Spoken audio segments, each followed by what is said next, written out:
Prizreni fundjavën që lan pas ishte një nga destinacionet më të preferuara për shqiptarë që vendosën ta festojnë 8 marsin jashtë vendit.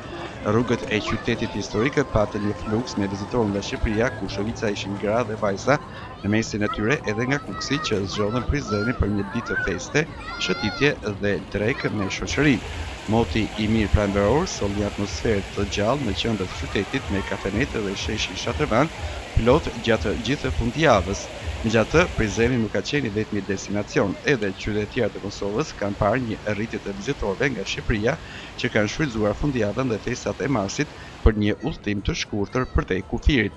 Shifrat e fundjavës tregojnë qartë këtë lëvizje. Sipas të dhënave nga detyria e kufirit dhe migracionit drejt Kosovës kanë dalë 10.423 shtetas të Shqipërisë me 3.860 automjete. Ndërkohë në Shqipëri kanë hyrë 12.256 shtetas të Kosovës me 4.528 automjete, duke treguar një qarkullim të madh në të dy drejtimet gjatë fundjavës.